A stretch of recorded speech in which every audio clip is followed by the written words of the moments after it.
ఓం శ్రీ కనకదుర్గా దేవి దత్తాత్రేయ, నేను ట్రస్టీ గారితో మాట్లాడొస్తాను. త్వరగా నైవేద్యం పెట్టేసి మేయర్ గారింటికి ప్రసాదం పట్టుకెళ్ళాలి. నేను వేద పాఠశాలకు వెళ్ళాలి, తొందరగా రండి. అవన్నీ తర్వాత, అమ్మవారికి నైవేద్యం పెట్టాకే వెళ్ళు. నేను ట్రస్టీ గారితో ప్లేట్ల కలెక్షన్ గురించి మాట్లాడి వెంటనే వచ్చేస్తాను. ఎక్కువ మంత్రాలు చదవకుండా త్వరగా కానీ పులిహోర పైన ఉన్న జీడిపప్పు కదలకుండా నైవేద్యం పెట్టు.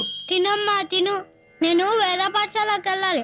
ఆలస్యం అయితే మాస్టర్ గారు కొడతారు. తినమ్మా తిను. మా అమ్మవు కదా, తొందరగా రా అమ్మా. త్వరగా వచ్చి తినకపోతే నేను ఇవాళంతా భోజనం చేయను.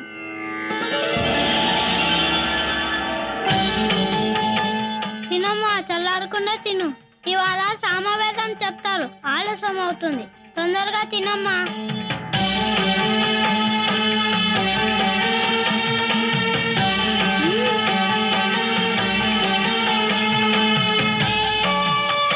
బాగుందా?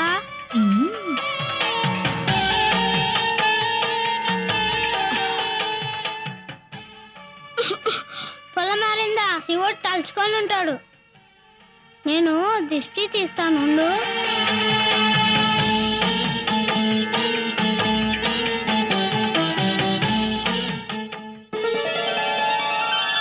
ఆలస్యం అయిపోతుంది, అవతల ప్రసాదం తీసుకెళ్ళాలి.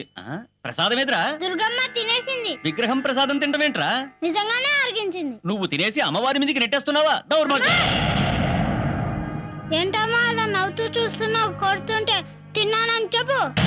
నువ్వు నెక్కేసి బొమ్మనేంట్రా సాక్ష్యానికి పిలుస్తున్నావు? మాట్లాడవే. తిన్నానని చెప్పు. తిన్నానని చెప్పు.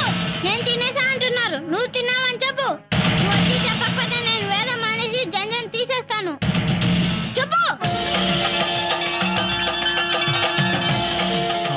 ఒరేయ్, కమ్మని పులిహోర పెట్టి చెయ్యి కడగడం మర్చిపోయావేరా?